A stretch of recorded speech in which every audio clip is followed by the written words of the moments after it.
बिस्मिल्लाहिर्रहमानिर्रहीम, अस्सलाम वालेकुम। प्रीवियस लेक्चर में हम लोगों ने डेफिनेशंस को डिस्कस किया था और लास्ट टाइम पे हम लोगों ने accounting period, stock, account payable, account receivable, ये डेफिनेशंस क्लियर कर दी थी। आज के लेक्चर में सबसे पहले हम लोग डिस्कस करने जा रहे हैं बैंक ओवरड्राफ्ट, जिसे हम लोग बैंक ओडी, ओवरड्राफ्ट की शॉर्ट फॉर्म, बैंक ओडी या फिर बैंक ओवरड्राफ्ट के नाम से जानते हैं। ओवरड्रॉन भी इसे कहा जा सकता है। अब देखें, हमारे ना बैंक के अंदर पॉजिटिव बैलेंस होता है। अगर हम लोग अपनी एग्जांपल दें ना, तो हमारा बैंक ओवरड्राफ्ट नहीं होता रहता, हमारा बैंक में पॉजिटिव बैलेंस होता रहता है। ये हमेशा करंट एसेट्स के तौर पे रिकॉर्ड होता है, जो हमारा पॉजिटिव बैलेंस होता है। लेकिन बाज़ औक़ात कुछ सैलरीड पर्सन ऐसे होते हैं या कुछ बिजनेसमैन ऐसे होते हैं जिनको बैंक ने एक फैसिलिटी प्रोवाइड की हुई होती है कि भाई अगर आपके अकाउंट में इतनी अमाउंट नहीं है लेकिन आपको ज्यादा अमाउंट की जरूरत है, तो हम आपको फैसिलिटेट करें। मतलब ये बिल्कुल ऐसे ही है जैसे आप लोगों ने debit card and credit card सुना हुआ है। बैंक की तरफ से जो एटीएम कार्ड्स मिलते हैं, तो हमारे पास ना डेबिट कार्ड होते हैं। इसका क्या मतलब होता है, मैं उतनी अमाउंट ही विदड्रॉ कर सकता हूं अपने बैंक में से जितने मेरे अकाउंट में बैलेंस मौजूद है, उससे ज्यादा नहीं विदड्रॉ कर सकता। और जितना बैलेंस रहता है वो मेरा करंट एसेट होता है और उसे मैं कैश एट बैंक कहता रहता हूं। लेकिन अगर मैं क्रेडिट कार्ड बनवा लूं तो क्रेडिट कार्ड की डिफरेंट डिफरेंट लिमिट्स होती हैं। वो आपकी सैलरी के ऊपर डिपेंड कर रही होती हैं, आपके बिजनेस की नेचर के ऊपर डिपेंड कर रही होती है, डिफरेंट टाइप्स होती हैं। तो सपोज मैं आपसे कह देता हूं कि 2 लाख रुपए लिमिट है। इसका यह मतलब है कि उस क्रेडिट कार्ड के ऊपर बैंक ने मुझे फैसिलिटी दी हुई है कि इन केस अगर आपको कोई पैसों की जरूरत पड़े और आपके पास ना हो, तो आप ये क्रेडिट कार्ड यूज कर लेना, हम आपको फैसिलिटेट कर देंगे। क्रेडिट कार्ड मेरे बैंक के अंदर कोई पैसे नहीं होते रहते, बैंक वालों ने मुझे लोन देना होता है और वो लोन मैं उन्हें रीपे करूंगा विद इंटरेस्ट। मतलब अगर मैं 20,000 रुपए विड्रॉ करूंगा, मैंने 20,000 रुपए यूटिलाइज किए, तो मैं जब पे करने लगूंगा तो मैं कोई 22 से 23,000 रुपए पे कर रहा हूँ। अब यहां पर यह होता है कि मुश्किल वक्त में वो मेरे काम आ गए और उनकी तरफ से वो एक इन्वेस्टमेंट होती है कि जितना डिले में पे करूंगा उतना ज्यादा मैं इंटरेस्ट पे करूंगा और जितना जल्दी पे कर दूंगा उतनी इंटरेस्ट की अमाउंट कम होगी।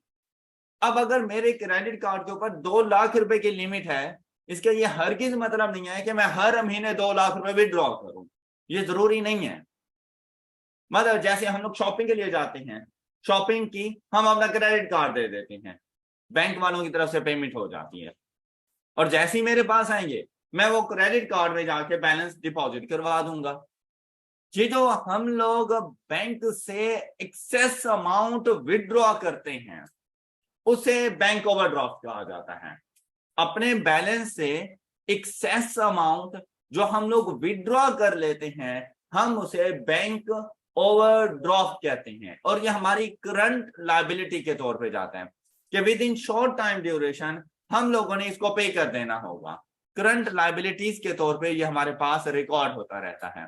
तो देखिए, bank overdraft, the excess amount withdrawn from the bank, interest is charge on overdrawn balance by the bank. तो जितनी अमाउंट मैं एक्सेस में विड्रॉ करूंगा उस अमाउंट के ऊपर मुझे इंटरेस्ट भी पे करना पड़ेगा। ऑलराइट, बात क्लियर हो गई सब बच्चों को? लास्ट डेफिनेशन हमारे पास आती है बिजनेस ट्रांजैक्शंस। जब भी हम लोग कोई बिजनेस इस्टेब्लिश करते हैं, बिजनेस अपनी एक्टिविटीज परफॉर्म करना स्टार्ट कर देता है।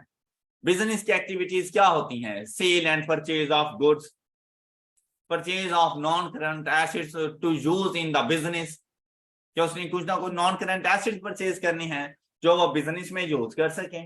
उसके अलावा गुड्स की सेल एंड परचेज करेगा।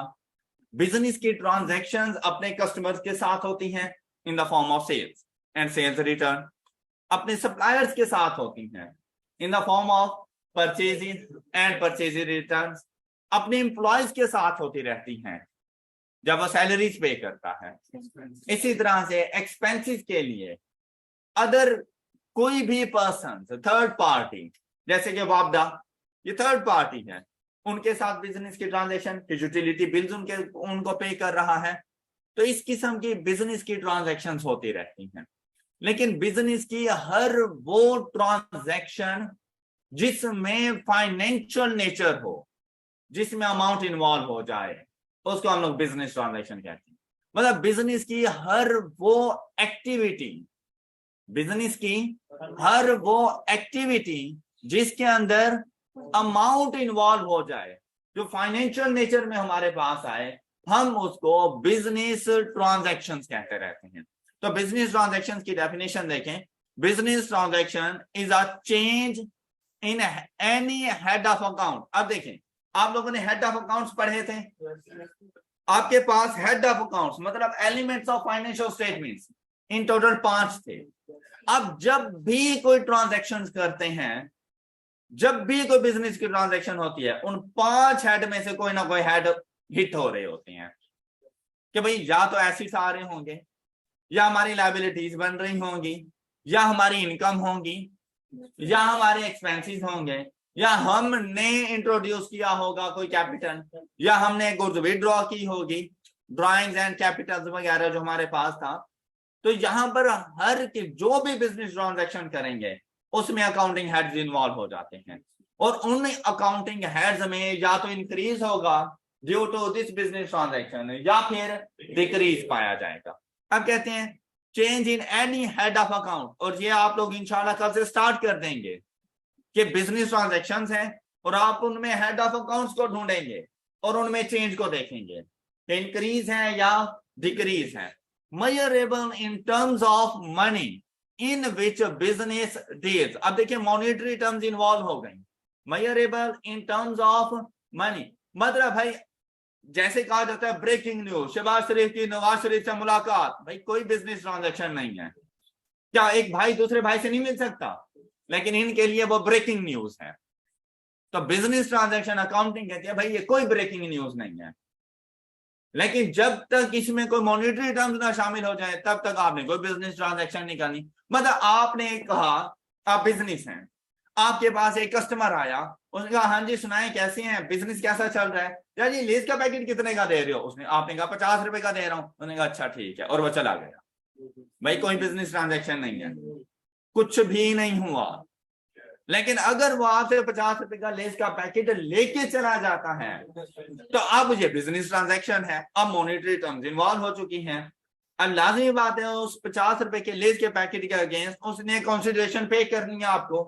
ये अलग बात है कि वो इमीडिएटली भी पे कर सकता है और आफ्टर सम पीरियड भी पे कर सकता है। अब देखिए अगर इमीडिएटली पे करता है तो कैश आएगा आपके पास, क्या कैश आपका एसेट नहीं है, इंक्रीज नहीं हो जाएगा। और इन केस नहीं पे करता तो क्या आपका वो ट्रेड रिसीवेबल नहीं बन जाएगा, डेटर। तो क्या डेटर हमारा एसेट नहीं है, हम डेटर के तौर पे जाके एसेट में जाके उसको रिकॉर्ड करेंगे।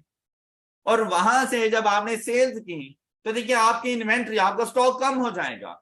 आपके पास 10 लेस के पैकेट रखे थे, एक सेल हो गया, बाकी 9 रखे हुए हैं, ऐसे ही है ना।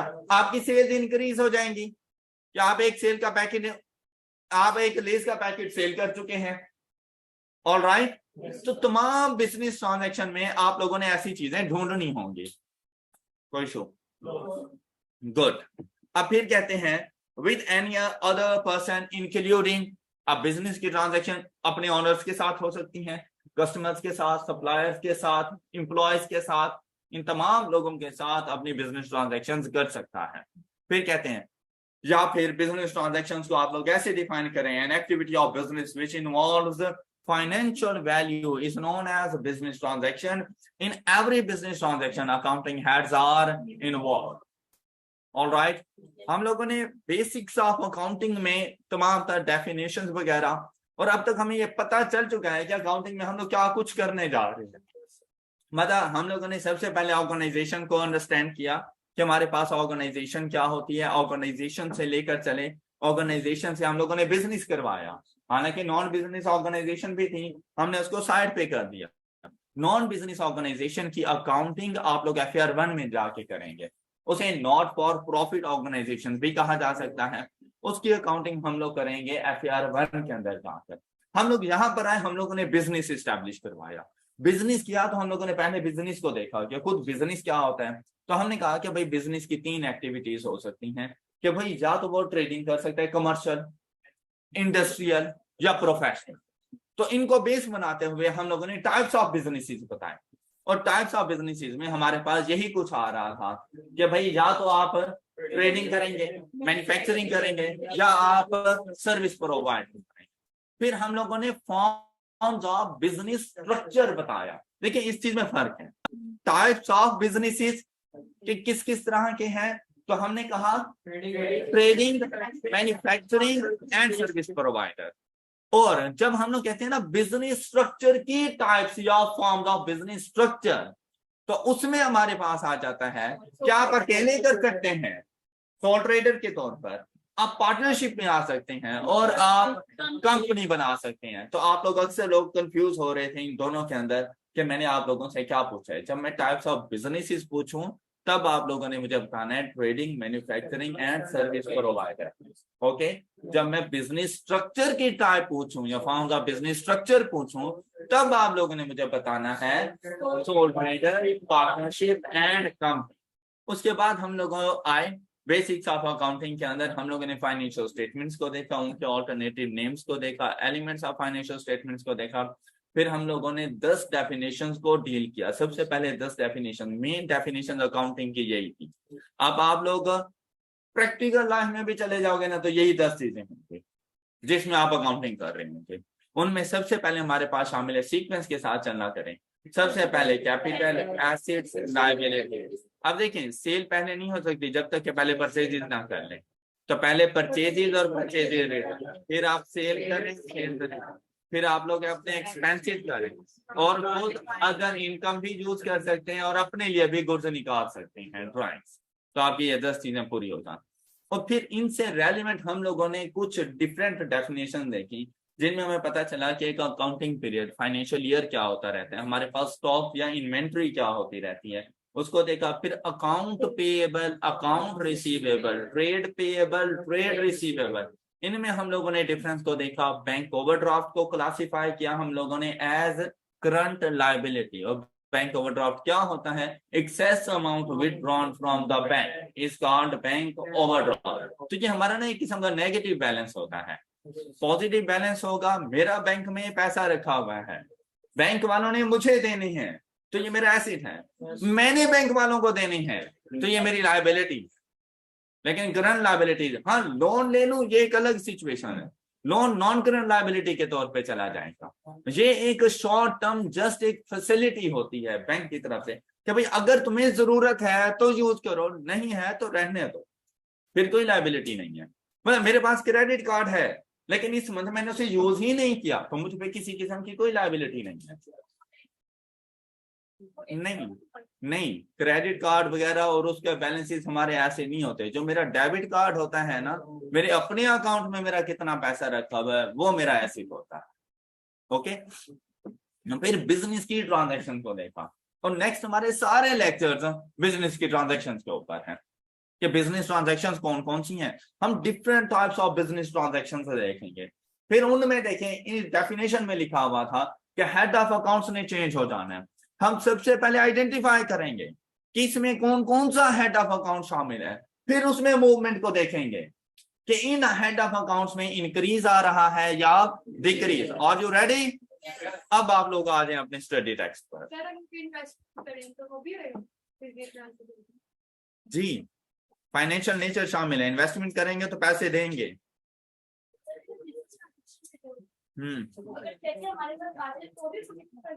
हाँ जी, हाँ जी, कैश का इनफ्लो एंड आउटफ्लो दोनों ही शामिल हैं। मॉनेटरी टर्म्स का होना जरूरी है, चाहे पैसे आए या हम लोग में। अब जैसे सेल्स है पैसे आएंगे, परचेजेस है पैसे जाएंगे, मॉनेटरी टर्म्स का होना जरूरी है। अब आप लोगों ने अपनी बुक पे जाना है, अपनी स्टडी टेक्स्ट के ऊपर, और स्टडी टेक्स्ट में चैप्टर नंबर 1 में जैसे ही आप लोग स्टार्ट करेंगे ना, अब इससे रेलेवेंट चीजें आपको समझ आती जाएंगी। जैसा कि बुक कीपिंग, हम लोग पढ़ चुके हैं। अब यहाँ पर ना आप लोगों ने जस्ट इसकी रीडिंग करनी है और एक इफेक्टिव रीडिंग करनी है। आप लोगों ने रट्टा नहीं लगाना। मैं बार बार आपसे कह रहा हूं, आप लोगों ने रट्टे नहीं लगाने, मेरे सब्जेक्ट को नहीं लगाने आप लोगों ने रट्टे। इसको अंडरस्टैंड करो क्या लिखा हुआ है और फिर अपने माइंड से इसकी एक्सेप्टेंस लो कि हाँ जी बिल्कुल ऐसा ही होता है बुक कीपिंग में। अब जैसा कि सबसे पहले हमारे पास बुक कीपिंग एंड अकाउंटिंग क्या हम लोगों ने डिफाइन किया था। अब अगर इसको पढ़ेंगे ना हमें इजीली समझ आ जाएगी कि ये क्या कुछ लिखा हुआ है।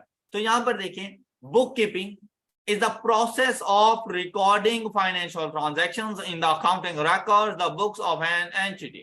मेन बात इसकी यही थी कि बुक कीपिंग यही है। उसके बाद होती है मिर्च मसाला लगाना, जो किसने लगाने की कोशिश की और आप लोगों ने जस्ट उसको रीड करके अपने बात हजम कर लेना है।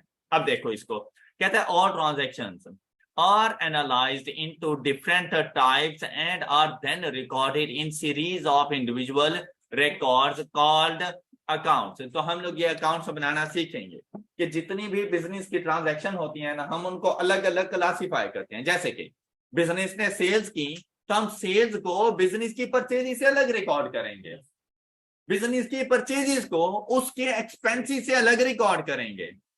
अगर ड्राइंग्स हुई हैं तो ड्राइंग्स को हम लोग बाकी सेल्स से अलग रिकॉर्ड कर रहे होते हैं और हर किसी का अपना अपना अकाउंट बन रहा होता है। ये बिल्कुल ऐसे ही होता है जैसे कि भाई आप डिफरेंट डिफरेंट पेजेस के ऊपर डिफरेंट डिफरेंट डेटर्स के नेम लिख लेते हैं। आप देखें कि अगर एक छोटा सा शॉपकीपर भी है ना जिसने अकाउंटिंग नहीं पढ़ी हुई, उसे भी पता है कि उसके पास एक कस्टमर आया मिस्टर ए और उसने कहा कि भाई मैंने गुड्स आपसे क्रेडिट पर लेनी है, वो उसको क्रेडिट दे देता है। लेकिन एक रजिस्टर उठाता है, एक न्यू पेज ओपन करता है और उसके ऊपर सबसे पहले हेडिंग लगाता है मिस्टर ए और जितनी अमाउंट उसको सेल करता रहता है उसका रिकॉर्ड रखना शुरू कर देता है। वो बुक कीपिंग कर रहा है। और सपोज अब मिस्टर सी जाता है, मिस्टर ए के अकाउंट में लिख दे तो अलग से पेज ओपन करेगा, उसके बाद मिस्टर सी लिख देगा। तो हम लोग अकाउंटिंग में भी बिल्कुल वैसे ही कर रहे होते हैं। अब वो एक पर्सन, एक छोटा सा शॉपकीपर, उसे पता है कि मैंने इंडिविजुअल अकाउंट्स बनाने हैं, तो भाई हम लोग पढ़े लिखे अकाउंटेंट ऐसा क्यों नहीं करेंगे। तो हम लोग भी इंडिविजुअल अकाउंट्स जाके बनाएंगे, इंडिविजुअल रिकॉर्ड्स को मेंटेन करेंगे हम लोग। उसके बाद there is a separate account for each different type of transaction. Sales के लिए अलग से अकाउंट होगा, परचेजेस के लिए अलग से होगा, सेल्स रिटर्न अलग, परचेजेस रिटर्न अलग। मतलब जितनी 10 डेफिनेशन आपने पढ़ी थी ना, हर किसी का अलग अलग अकाउंट बनाया जाता है। फिर हमारे पास आता है और दैट इज टू से for each type of asset, liability, income, expense, honours capital. Even के अब आप लोग देखें, हम लोग कहते हैं एसेट्स, एसेट्स के आगे क्लासिफिकेशन आ जाती है कि भाई नॉन करंट एसेट या करंट एसेट्स। हम कहते हैं नॉन करंट एसेट, तो कहता है कौन सा नॉन करंट एसेट्स। लैंड है, बिल्डिंग है, प्लांट एंड मशीनरी है, फर्नीचर फिटिंग्स वगैरह मौजूद है। तो जो चीज मौजूद होगी उसका अकाउंट बनेगा। हमारे पास बिल्डिंग है ना तो हम लोग बिल्डिंग का अकाउंट बनाएंगे, और हमारे पास व्हीकल्स हैं हम लोग व्हीकल्स का अकाउंट अलग से बनाएंगे। अब देखिए दोनों नॉन करंट एसेट्स हैं, दोनों का इकट्ठा अकाउंट नहीं बनेगा। बिल्डिंग को अलग से क्लासिफाई करेंगे, व्हीकल्स को अलग से क्लासिफाई करेंगे, प्लांट एंड मशीनरी को अलग से क्लासिफाई करेंगे हम लोग। ये बात समझ आ गई। इसी तरह हमारे जितने भी एसेट्स हैं, करंट एसेट्स हैं, नॉन करंट एसेट्स हैं, जितनी भी लायबिलिटीज हैं, नॉन करंट लायबिलिटीज हैं, करंट लायबिलिटीज हैं, हर किसी के अलग अलग इंडिविजुअल अकाउंट्स बनाए जाएंगे। हम किसी भी चीज को किसी दूसरी चीज में मर्ज नहीं कर सकते। हाँ, मेरे पास एक व्हीकल है, मैंने उसका अकाउंट बनाया हुआ, कुछ दिन के बाद बिजनेस ने एक और व्हीकल परचेज कर दी, व्हीकल्स के लिए अलग अकाउंट बनाने की जरूरत नहीं है कि व्हीकल 1 व्हीकल 2 अकाउंट, नहीं, वो व्हीकल्स के ही अकाउंट में चले जाएगा। जैसे सेल्स, मैंने सेल्स रिकॉर्ड करनी है, मैं सेल्स मिस्टर ए को करूं तो सेल्स के अकाउंट में जाएंगी, मिस्टर बी को करूं तो भी सेल्स के अकाउंट में जाएंगी, मिस्टर सी को करूं तो भी सेल्स के अकाउंट में जाएंगी। सेल्स का अकाउंट सेम रहेगा, लेकिन मिस्टर ए, बी और सी का अपना अपना अकाउंट सेपरेट हो जाएगा। ऑल राइट, ये बात समझ आ गई सब बच्चों को। और ये आप लोग प्रैक्टिकली करेंगे, ये कल तक की बात है कि आप लोग ऐसा सब कुछ अलग अलग इंडिविजुअली रिकॉर्ड्स कर रहे होंगे। अब आप लोग ना पटड़ी पे चल चुके हैं, अब आप लोगों ने अकाउंटिंग सीखना शुरू कर देनी है। अब ये अकाउंटिंग स्टार्ट हो चुकी है आप लोगों की। इससे पहले सिर्फ बेसिस थी कि अकाउंटिंग में टर्म्स का पता होना चाहिए, हम कौन कौन सी टर्म्स यूज करेंगे। अब जब यहां पर आप पढ़ते हैं ना, जैसे assets, liability, income, expenses, honours, capital, अब आपको समझ आ जाती है ये चीजें क्या है। अगर आप खुद सोचें, अगर मैं फर्स्ट डे ही यहीं से स्टार्ट करता, आपको किसी एक चीज की भी समझ ना आती कि मैं क्या कहता हूं। नेक्स्ट देखें, double entry book keeping is used. Double entry bookkeeping is used to record dual aspects of transaction in system designed to allow the management of the business to monitor its progress and produce periodic financial statements and performance report। अब इस बात को समझे, double entry book keeping, कोई भी business की transaction होगी ना, उसमें डबल इफेक्ट होगा, लेन देन।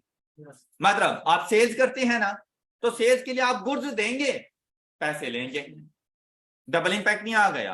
आप परचेजेस करते हैं, परचेजेस के लिए आप लोग गुड्स लेंगे, पैसे देंगे, डबल इंपैक्ट आ गया है। एक्सपेंसेस के लिए भी बिल्कुल ऐसा ही है कि आपने कुछ सर्विसेज ली हैं जिसके अगेंस्ट आप एक्सपेंस पे कर रहे हैं। तो कोई भी बिजनेस की ट्रांजैक्शन होगी उसमें हमेशा डबल इफेक्ट होते हैं, इसीलिए इसे कहा जाता है डबल एंट्री बुक कीपिंग। और देखें, अगर 50 रुपए की सेल्स रिकॉर्ड की है तो अमाउंट लोगे भी तो 50 रुपए ही ना, और दोनों के इंपैक्ट सेम सेम अमाउंट के होते हैं। अगर 100 रुपए की परचेजेस की हैं तो पे कितना करोगे, 100 रुपए ही पे करोगे। अगर परचेजेस 100 की रिकॉर्ड की हैं तो कैश की पेमेंट भी 100 रुपीज के साथ ही जाएगी। इसी तरह इसका भी डबल इंपैक्ट है, लेकिन सेम सेम अमाउंट के साथ आएगा।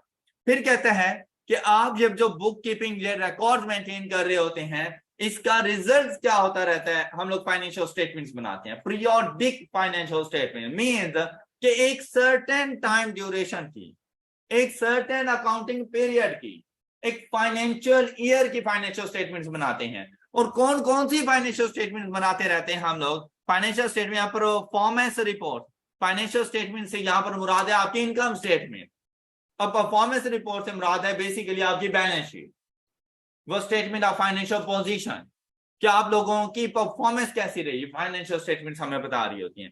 तो ये है बुक कीपिंग। बाकी चीजों को जस्ट आपने रीड करना है, सिर्फ पहली लाइन को आप लोगों ने याद रखना है कि बुक कीपिंग क्या होती है। इसी तरह जैसे ही आप लोग अकाउंटिंग में गए तो अकाउंटिंग की डेफिनेशन देखें, is the process of recording, classifying, summarising the information of financial nature and interpreting the results thereof. There are two kinds of accounting। अच्छा, ये अकाउंटिंग की बेसिकली अब डेफिनेशन हो गई है, मतलब हम लोगों ने जस्ट अकाउंटिंग को ही डिफाइन किया था। अब आ जाती है अकाउंटिंग की टाइप्स। एक हमारे पास होती है फाइनेंशियल अकाउंटिंग और दूसरी हमारे पास है मैनेजेरियल अकाउंटिंग। ये दोनों अकाउंटिंग आप लोग पढ़ेंगे, लेकिन इंट्रोडक्शन टू अकाउंटिंग में आप अकाउंटिंग का इंट्रोडक्शन देखने जा रहे हैं। अब ना तो फाइनेंशियल पढ़ने जा रहे हैं ना ही मैनेजर, दोनों के लिए इस इंट्रोडक्शन टू अकाउंटिंग का पढ़ना जरूरी है। लेकिन जब आप लोग जाते हैं ना कैप लेवल के ऊपर, इंप्रूव करते हैं अपने आप को, तब आपके पास एक सब्जेक्ट मौजूद है cost and management accounting, CMA, वो मैनेजेरियल अकाउंटिंग है। वो मुकम्मल एक सब्जेक्ट है जो आप लोगों ने पढ़ना है। बस ऐसा नहीं है कि 1-2 दिन की गेम नहीं है वो, बल्कि उसके ऊपर एक पूरी स्टडी है, एक पूरी क्वालिफिकेशन है। जिस तरह से आप चार्टेड अकाउंटेंट हैं, उनके कॉस्ट एंड मैनेजमेंट अकाउंटेंट्स हैं। आप चार्टेड अकाउंटेंट्स की जो हमारी ग्रिप होती है ना, वो फाइनेंशियल अकाउंटिंग के ऊपर ज्यादा होती है। मैनेजेरियल अकाउंटिंग हमें आती होती है लेकिन इतनी अच्छी नहीं, जबकि कॉस्ट एंड मैनेजमेंट अकाउंटेंट्स वाले मैनेजेरियल अकाउंटिंग ही पढ़ रहे होते हैं। और हम लोग मोस्टली, अब देखें, फाइनेंशियल अकाउंटिंग में हम FAR 1 मतलब फाइनेंशियल अकाउंटिंग एंड रिपोर्टिंग, उसका फर्स्ट पार्ट, फिर FAR 2 के जो रिमेनिंग पार्ट है वो उधर जाके पढ़ेंगे, फाइनेंशियल अकाउंटिंग एंड रिपोर्टिंग 2। कुछ स्टैंडर्ड्स इधर पढ़ेंगे, कुछ उधर पढ़ेंगे। फिर जब एडवांस लेवल पे जाते हैं तो वहां पर भी हम लोग फाइनेंशियल अकाउंटिंग कर रहे होते हैं। तो हम लोग जो इनकम स्टेटमेंट्स वगैरह फाइनेंशियल स्टेटमेंट्स बनाते हैं, इनका ताल्लुक फाइनेंशियल अकाउंटिंग के साथ है, इनका ताल्लुक मैनेजेरियल अकाउंटिंग के साथ नहीं है। इंट्रोडक्शन टू अकाउंटिंग के अंदर हम लोग बस मैनेजेरियल अकाउंटिंग एक थोड़ा बहुत कॉन्सेप्ट देखेंगे, अदरवाइज ज्यादा फोकस हमारा फाइनेंशियल अकाउंटिंग पर ही रहता है। तो ये हमारे पास अकाउंटिंग की दो टाइप्स हैं, कौन कौन सी? Financial accounting and managerial accounting. आप लोगों का जो पेपर है एग्जाम, वो एमसीक्यूज बेस है, आपकी थ्योरी यहीं से उठाई जाती है। आपको वर्ड बाय वर्ड पढ़ाने का मकसद यही है कि आप अपनी आदत बना लें कि आपने यहाँ से रीड करना है, और आपके सारे एमसीक्यूज यहीं से सॉल्व होने हैं। और आपके जो एमसीक्यूज 40 एमसीक्यूज में से 20 एमसीक्यूज जस्ट थ्योरेटिकल हैं, और वो आपके स्टडी टेक्स्ट से उठाए जाते हैं। सिर्फ बात ये होती है कि बच्चे पढ़ते नहीं हैं, तो उस वजह से वो थ्योरेटिकल जो क्वेश्चन होते हैं वो उनसे अटेम्प्ट नहीं हो पाते। तो सिर्फ न्यूमेरिकल को बेस बनाकर आपका पेपर नहीं पास होने वाला। थ्योरी उतनी ही इंपॉर्टेंट है जितना कि न्यूमेरिकल पोर्शन है। Alright, financial accounting and reporting is a term that describes. अब देखिए यहां पर उसने ना आपको फाइनेंशियल अकाउंटिंग की डेफिनेशन बता दी। अब देखिए क्या होती है फाइनेंशियल अकाउंटिंग, कहते हैं maintaining a system of accounting records for business transaction and other items of financial nature. कि जितनी भी ऐसी कोई फाइनेंशियल नेचर बिजनेस की ट्रांजैक्शंस हैं, आपने उनके रिकॉर्ड्स को मेंटेन करना होता है फाइनेंशियल अकाउंटिंग के अंदर। और साथ में, अब देखिए एंड है और नहीं है, मतलब रिकॉर्ड्स को मेंटेन करने के बाद फिर आपने क्या करना है कि आपने उसकी रिपोर्टिंग, द फाइनेंशियल पोजीशन, मतलब बैलेंस शीट आपने बनानी है। एंड फाइनेंशियल परफॉर्मेंस, क्या मतलब? प्रॉफिट और लॉस की स्टेटमेंट, इनकम स्टेटमेंट आप लोगों ने बनाकर देनी है उन रिकॉर्ड्स को बेस बनाकर of an entity in a set of financial statements of the stakeholder. ये जो फाइनेंशियल स्टेटमेंट्स आप लोग बनाएंगे, आप लोगों ने कहा था complete set of financial statement, उसमें 5 हमारे पास फाइनेंशियल स्टेटमेंट थी, आपने उसमें से 2 फाइनेंशियल स्टेटमेंट अभी बना कर देनी है अपने पास, राइट। अच्छा, उसमें कहता है टू द स्टेक होल्डर, ये एक नया वर्ड है आप लोगों के लिए। अब बात आती है स्टेक होल्डर्स की। बेटा स्टेक होल्डर से मुराद आप लोगों ने हमारे नोट्स में देखे यूजर्स ऑफ फाइनेंशियल स्टेटमेंट्स, जिनको अभी तक हम लोगों ने डिस्कस नहीं किया। देखिए एक वर्ड होता है स्टेक होल्डर और दूसरा वर्ड होता है शेयर होल्डर। दोनों में फर्क है, एक जैसे नहीं है दोनों। इवन के शायद आप लोगों ने इकोनॉमिक्स में पढ़ना है या पढ़ लिया, I2P में पढ़ लिया है। अच्छा चलें, उन्होंने अपने सब्जेक्ट के लिए पढ़ाया होगा। मेरे सब्जेक्ट में कोई चीज आएगी, चाहे वो फिर इकोनॉमिक्स है, BWCS है, अकाउंटिंग है, QM है, या कुछ भी है, मैं खुद बताऊंगा। चलिए, मैं ये नहीं कहूंगा कि आपने वहां पे पढ़ लिया होगा। अच्छा, फर्क क्या होता है स्टेक होल्डर और शेयर होल्डर? बेटा share holders honours of the business होते हैं, मतलब जिन्होंने इन्वेस्टमेंट की हुई है, हम उनको शेयर होल्डर्स कहते रहते हैं। अब मैं जो चीजें आपको समझाऊंगा ना, मैं आपको अकाउंटिंग के लिए समझाऊंगा, मैं आपको I2P के लिए नहीं समझा रहा, तो उसके लिए आपने वहीं पे पढ़ना है। यहां पर मैं, शेयर होल्डर ऐसे पर्सन होते रहते हैं जिन्होंने कंपनी के अंदर, बिजनेस के अंदर अपनी इन्वेस्टमेंट की हुई है और वो बिजनेस के मालिक है, हम उन्हें शेयर होल्डर कहते हैं। लेकिन ये जो शेयर होल्डर का वर्ड हम लोग यूज करते हैं ना, ये जस्ट फॉर कंपनी यूज करते हैं। अब जैसे अगर सोल ट्रेडर है, हम उसको शेयर होल्डर नहीं कहते, हम उसको ऑनर ऑफ द बिजनेस कहते हैं। अब अगर पार्टनरशिप है, उन्होंने भी आपस में आकर इन्वेस्टमेंट की हुई है बिजनेस में, वो बिजनेस के मालिक हैं लेकिन शेयर होल्डर नहीं है। अच्छा, हम उन्हें ऑनर्स भी नहीं कहते, हम उन्हें पार्टनर्स कहते हैं। लेकिन जब बात आती है ना कंपनी की, कंपनी में जब आप इन्वेस्टमेंट करते हैं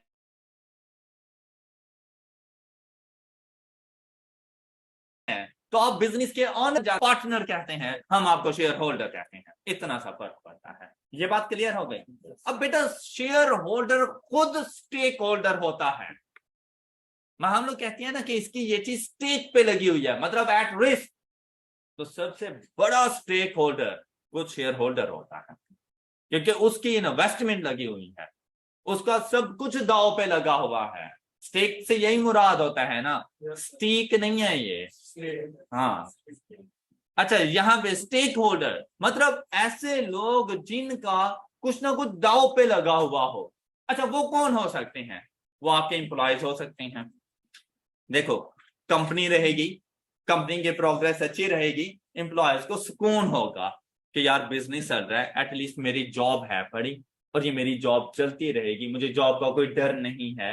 और अगर बिजनेस अच्छी प्रोग्रेस करता है तो मेरी सैलरी के अंदर इंसेंटिव्स भी मुझे मिलते रहेंगे, उसमें भी ये लोग इंक्रीमेंट लगाते रहेंगे। आपको पता हो कि बिजनेस खत्म होने वाला है, कंपनी खत्म होने वाली है, हालांकि आपको कंपनी के प्रॉफिट से कोई गर्व नहीं है, लेकिन रात को आपको नींद नहीं आएगी। क्यों? न्यू जॉब कहां से ढूंढूं, मार्केट के हालात ही ठीक नहीं है। ना चाहते हुए भी आप कंपनी के लिए दुआ करेंगे। क्यों? स्टेक होल्डर हैं आप, इंप्लॉयज, इसी तरह से कस्टमर्स, सप्लायर्स और गवर्नमेंट, बैंक्स, ये सारे लोग स्टेक होल्डर्स होते हैं।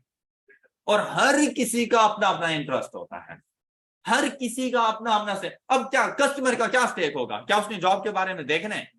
कस्टमर क्या देख रहा होगा कि यार ये एक स्पेसिफिक प्रोडक्ट है जो ये कंपनी वाले मुझे बहुत अच्छी बना कर देते हैं, बेटर क्वालिटी होती है, चीप प्राइस होती है मुझे, और इजीली अवेलेबल है मेरे लिए। इनकेस कंपनी बंद हो गई तो ये प्रोडक्ट तो मुझे मिलनी नहीं है, बाकी कंपनीज वाले इसको महंगा कर देंगे, क्वालिटी को कम कर देंगे। ये चीजें उसकी स्टेक पे लगी हुई हैं। अगर अब बात करें हम लोग अपने सप्लायर्स की, भाई उस सप्लायर के सबसे बड़े कस्टमर ही हम हैं। हमारे बिजनेस बंद होने जा रहे हैं, बेसिकली उस सप्लायर का बिजनेस बंद हो जाएगा कि वो अपना कस्टमर कहां से ढूंढे जो इससे इतनी ज्यादा प्रोडक्ट परचेज कर सकता हो। गवर्नमेंट, हम लोग इतने सारे टैक्सेस पे करते हैं गवर्नमेंट को, बिजनेस ही नहीं रहेगा उसको टैक्सेस कौन पे करेगा? हम लोगों ने अपने इलाके के लोगों को जॉब पे रखा हुआ है, गवर्नमेंट के लिए क्या ये सबसे बड़ी बात नहीं है? गवर्नमेंट को टेंशन पड़ जाएगी कि यार 100 एम्प्लॉयज बेरोजगार होने जा रहे हैं, उनको कहां पर अकोमोडेट करें हम लोग? गवर्नमेंट के लिए टेंशन बन जाती है। हर किसी का अपना अपना स्टेक होता है। तो यहां पर हम लोग जितनी भी फाइनेंशियल स्टेटमेंट्स बनती हैं ये शेयर होल्डर्स के लिए नहीं होती, बेसिकली शेयर होल्डर्स के लिए होती हैं, लेकिन सिर्फ शेयर होल्डर के लिए नहीं होती, ये तमाम स्टेक होल्डर्स के लिए होती हैं कि भाई जिसका जो इंटरेस्ट है आप अपने इंटरेस्ट के मुताबिक देखो। हर कोई आपके प्रॉफिट को नहीं देखता, तो भाई लोगों को नहीं मालूम, नहीं गर्व कि आपका प्रॉफिट कितना है, अब प्रॉफिट में आप लॉस में है।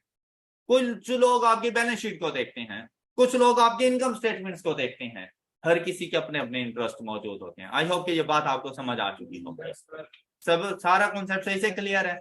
शेयर होल्डर और स्टेक होल्डर में डिफरेंस का पता चल गया।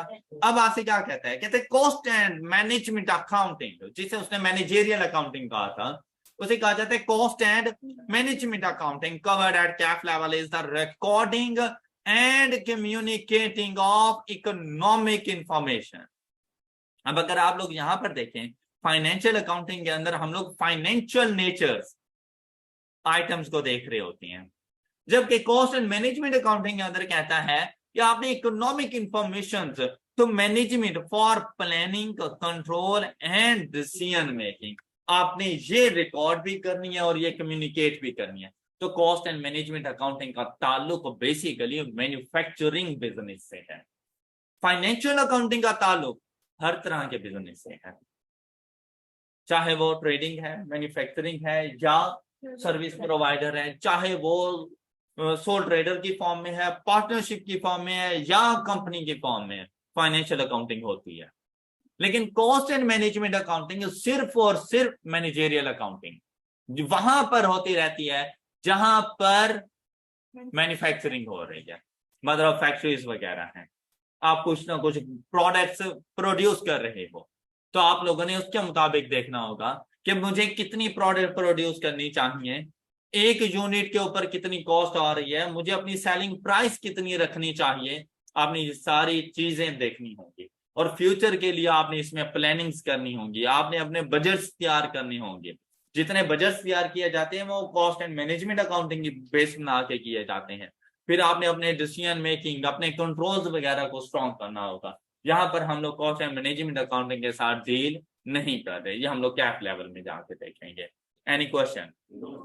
फिर हमारे पास आ जाते हैं अकाउंटिंग साइकिल, अकाउंटिंग साइकिल और अकाउंटिंग प्रोसेस कि ये किस तरह से चलता रहता है। जैसे मैंने आप लोगों को स्टार्ट में बता दिया था कि भाई सबसे पहले आपके पास ग्रुप ऑफ इंडिविजुअल्स ऑर्गेनाइजेशन होगी, उन्होंने फिर अपना कोई कॉमन पर्पस देखना होगा, वो हम क्लासीफाई करेंगे कि वो बिजनेस नेचर है या नॉन बिजनेस नेचर है। फिर उनसे जाके जब बिजनेस करवाते हैं, बिजनेस के टाइप से, फिर हम लोग अकाउंटिंग करवाते हैं, बुक कीपिंग करवाते हैं। तो सबसे पहली जो चीज होती है ना बिजनेस होने के बाद, वो बिजनेस की ट्रांजैक्शन होती है। बिजनेस की ट्रांजैक्शन, बिजनेस ट्रांजैक्शन क्या है? An event that has a monetary impact and needs to be recorded in books of accounts is called transaction. A business usually has thousands of transactions in an accounting period. बल्कि मैं कहता हूं thousands of transactions in a day. ऐसे businesses मौजूद हैं कि एक दिन के अंदर thousands of transactions हो जाती हैं। जैसे डिपार्टमेंटल स्टोर्स हैं, आप लोग जाके देखो कितना रश लगा हुआ होता है, उनकी सेल्स की 1000+ ट्रांजैक्शन हो जाती हैं एक दिन के अंदर। तो देखोगे एक अकाउंटिंग पीरियड के अंदर उनकी कितनी सारी ट्रांजैक्शन होती होंगी। और उन तमाम ट्रांजैक्शंस की रिकॉर्डिंग, फिर उनका एनालिसिस, फिर उनको बेस बना के फाइनेंशियल स्टेटमेंट्स प्रिपेयर करना हम अकाउंटेंट्स का काम है, हम लोग करेंगे वो। ऑलराइट, अब वो सिर्फ रिकॉर्डिंग कर रहे होते हैं, बुक कीपिंग। वो जो स्कैन करते हैं उनके पास बिल प्रोड्यूस हो जाता है, उससे ऑटोमेटिकली रिकॉर्डिंग हो जाती है। अब तो अकाउंटिंग सॉफ्टवेयर यूज हो रहे होते हैं, लेकिन अगर मैनुअल देखें तो ये सारा काम हम लोग करते हैं, मतलब अकाउंटेंट्स किया करते हैं। फिर हमारे पास आ जाते हैं ट्रांजैक्शंस के बाद। अब ये नीचे वाली सारी चीजें आप लोगों ने पढ़नी है, बुक्स ऑफ प्राइम एंट्रीज, उसके बाद हमारे पास आएंगे लेजर्स, लेजर्स के बाद ट्रायल बैलेंस, और ट्रायल बैलेंस के बाद आपने फाइनेंशियल स्टेटमेंट्स बनानी है। तो देखें, बिजनेस ट्रांजैक्शन इनिशियल स्टेप होता है, और इसको बेस बनाकर हम लोगों ने फाइनेंशियल स्टेटमेंट्स प्रिपेयर करनी होती हैं। लेकिन फाइनेंशियल स्टेटमेंट्स को प्रिपेयर करने के लिए, वहां तक पहुंचने के लिए, आपने ट्रांजैक्शन से बुक्स ऑफ प्राइम एंट्रीज बनानी है, बुक्स ऑफ प्राइम एंट्रीज से लेजर बनेंगे, लेजर्स की क्लोजिंग करने के बाद ट्रायल बैलेंस बनाएंगे, और उस ट्रायल बैलेंस को बेस बनाकर फाइनेंशियल स्टेटमेंट्स बनाएंगे। ये सारे काम आप करेंगे, और वक्त के साथ अब आपने इनको करना स्टार्ट कर देना। यही आपका अकाउंटिंग का मुकम्मल प्रोसेस है, और आपकी सारी अकाउंटिंग इन 5 स्टेप्स के ऊपर है। आप इसमें से कुछ ना कुछ करें, और एंड रिजल्ट हर अकाउंटिंग का फाइनेंशियल स्टेटमेंट्स। क्या हम लोगों ने फाइनेंशियल स्टेटमेंट बना कर लेनी है। Alright, that's all for today. अपना बहुत सा ख्याल रखिएगा, नेक्स्ट लेक्चर में मिलेंगे। अल्लाह हाफिज।